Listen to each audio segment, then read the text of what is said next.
நாங்கள் ஆற்றுல போய் துணி துவைக்க போகிறோம். அப்படியே ஒரு குளியலும் போட்டு வர போகிறோம். என்னடா சைலேஷ் போகலாமா? நீ முன்னாடி போனாங்க, பின்னாடி வர்றான். பொறுமையாக போகணும். போ, ஏறி போகலாம். பின்னாடி வண்டியில் வர்றான். போகலாமா? உட்கார். ஓகே. என்னடா வண்டி இழுக்க மாட்டுது? ஏப்பா அவ்வளோ வெயிட் ஆடி இருக்க. அதுதான் காலையில கொஞ்சமாக சாப்பிட்றீன்னு சொன்னேன். கேட்குறியா? ஆமாம், இங்கே பாரு, பக்கத்துலேயே ஒரு ஆறு எங்கள் கூட வருது பார்த்தீங்களா?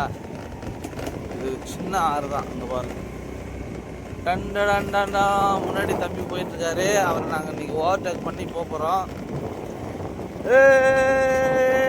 சொர்க்கமே என்றாலும் அது நம்ம பக்கத்தில் ஆறு இருக்குடா. பிரேக் இருக்கு இல்லை சைலேஷ்? பொறுமையா வா. நாங்கள் அவங்கள ஓவர்டேக் பண்ணியாச்சு. ரோடு வேற சரியில்லை. பொறுமையா வாடா. ஓகே, நானும் அம்மா உழுவ போறேன்டா. இப்படி ஊருக்காக பேசிக்கிட்டே துணி துவைக்கிறதுக்கு தான் அங்கே வந்துருக்குறோம். பார்த்துங்க. நம்ம கூட்டுனா திரும்ப ஒரு தடவை கூட்டி ஆகுது. நான் சுத்தமா கூட்டுறதே இல்லை. பார்த்தீங்களா? இந்த ஊருக்கு அதை பேசிக்கிட்டே இங்கே பாருங்க, அங்கே ஒரு இடத்துல துணி துவைச்சாவது. இந்த ஊருக்கு அதை பேசுறதுக்கு தான் இங்கே வந்து துணி துவைக்கிறா.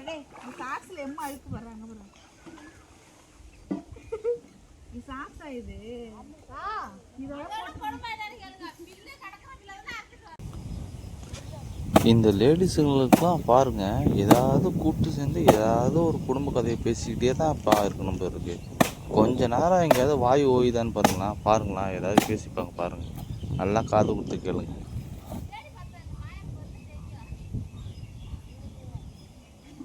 முதல் முறையா ட்ரவுசர்ல உள்ள கர்ச்சிப்பை எடுத்து தனியா துவைக்கணும். வாஷிங் மிஷின் ஒன்று வாங்கி கொடுங்கனால நீங்க கொடுக்குறீங்களா? என் உயிரை வாங்குறீங்க. பாத்தியாடா? ஆமா, அதான உண்மை. இம்மா பெரிய ஆறு கட்டி கொடுத்துருக்குறேன். ஆறு கட்டி கொடுத்துக்கிறேன். உனக்கு துணி துவைக்கணுங்கிறதுக்காக ஆறு கட்டி கொடுத்துருக்குறேன். அது இல்லாமல் வாஷிங் மிஷின் வேற. ஓ நைட் ஆனா அந்த ரெண்டு பெத்து விட்டுருக்கேன். நான் அதுவோ தூங்க விட மாட்டேங்குவா. இந்த பக்கம் திரும்பினா இவன் காலத்துக்கு போடுறான், இந்த பக்கம் திரும்பினா இவன் குட்டா போது வர்றா. காலைல 8 மணி வரைக்கும் தூங்குனா உங்க டார்ச்சர். 8 மணிக்கு ஏந்திச்சு வரேன்னு கேள்வி வேற கேக்குறீங்க. ஏந்திச்சு அதுக்கப்புறம் வீட்டு வேலை எல்லாம் யார் செய்யுது? ஆமா. ஏன் என்ன உன் துணியை நீ துவைச்சா என்ன? ஏன்டா? எனக்கு உடம்பு சரியில்லை, அதனால நான் துவைக்கல. என்ன கேடு? உடம்பு சரியில்லையா?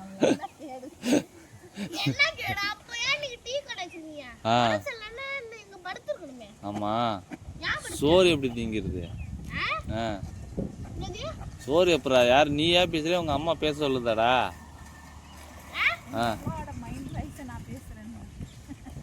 ஏண்டா பேசுவேன். ஏய், அந்த சட்டை அது நல்லா அடிச்சு துவைச்சு நல்லா அழுக்கு போற அளவுக்கு செய்ய. ஆமா, சரி. என் மேல உள்ள கோவத்தை சட்டையை கிழிச்சிடாத. இருக்கிறது ஒரு சட்டை தான். அப்பா, என் மேல உள்ள கோவத்துல சட்டையில காட்டுறாவரா? சரி.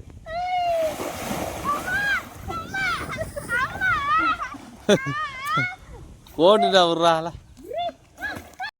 வந்தாச்சு, துணி துவைச்சாச்சு, வேலை ஈஸியா முடிஞ்சாச்சு. அதே மாதிரி குளிச்சாச்சு. சூப்பரா இருந்தது. செம ஜாலியா? ஓகே, அந்த ஆத்தை காட்டுங்க. இதான் அந்த ஆறு. ஒரு வழியா வந்து வேலை முடிஞ்சு துணிலாம் துவைச்சாச்சு. ஆமா, இப்போ ஆற்றுல துணி துவைக்கிறது குளிக்கிறதுலாம் ஒரு ஜாலி தான் இல்லை. ஆனால் என்ன ஒன்று, இந்த ரோடு தான் ரொம்ப மோசமாக இருக்கு. ரொம்ப மோசமாக இருக்கு. டான்ஸ் ஆடுறாங்க. ஆமாம், ஜாலியாக தான் இருந்துச்சு. என்ன முழுசாக வீடியோ எடுக்க முடியல. முழுசாக வீடியோ எடுத்தால் எல்லாம் பார்த்து பயந்துருவீங்க. அதனால கொஞ்சம் தான் வீடியோ எடுத்துருக்கோம். பாருங்க இந்த ட்ரிப்பு எப்படி இருந்தது, துணி துவைக்க போயிட்டு வந்த ட்ரிப்பு எப்படி இருக்குன்னு பார்த்துட்டு கமெண்ட் பண்ணுங்க. ஓகே சைலேஷ், இங்கே ஆளை காணோம்ல? ஆளை வரானா இல்லையா? சரி சரி ஓகே ஓகே பாய்.